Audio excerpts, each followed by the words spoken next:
આ ઘટના બની છે છોટાઉદેપુરના પાવી જેતપુર પર આવેલ ભારજ ડેમની, જ્યાં બે પિલર બેસી જતા પાણીમાં હાલ તો આ બ્રિજ છે તેને બંધ કરવામાં આવ્યો છે, જેના કારણે સ્થાનિકોને અનેકો મુશ્કેલી પડી રહી છે, કારણ કે 30 કિલોમીટર ફરીને જવાનો વારો આવ્યો છે।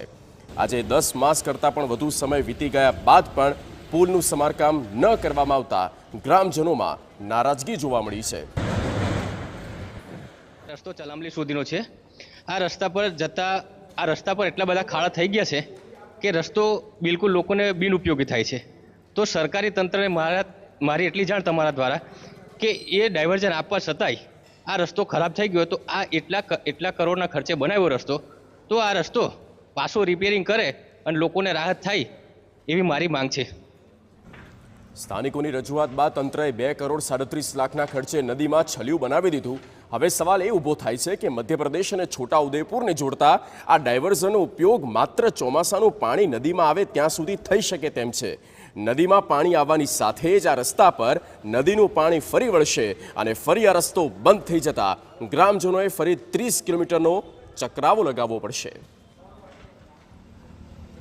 ત્યારે આ કરોડો રૂપિયાનો ખર્ચ કરીને જે પુલ બનાવેલા, બ્રિજ બનાવેલા, એના જો આ પાયા ડગી જતા હોય, નમી જતા હોય, ત્યારે આ જે ભૂંગરો નાખ્યો છે એની કોઈ ગેરંટી નહીં કહેવાય, એ ક્યારે ટકવાના નથી। અને જ્યારે 1-1.5 મહિનાની અંદર ચોમાસાની શરૂઆત થશે ત્યારે આ ભારત નદીની અંદર પાણી આવશે અને સુકી ડેમ જ્યારે ઓવરફ્લો થાય કે જ્યારે ડેમ પૂરેપૂરો ભરા જાય ત્યારે એને પોણી છોડવા માટેનો આ એક જ રસ્તો છે અને એ પોણી અંદર આવશે અને આ ડાયવર્ઝન તૂટી જશે ત્યારે આ બિલકુલ પૈસાનો બગાડ કર્યો છે।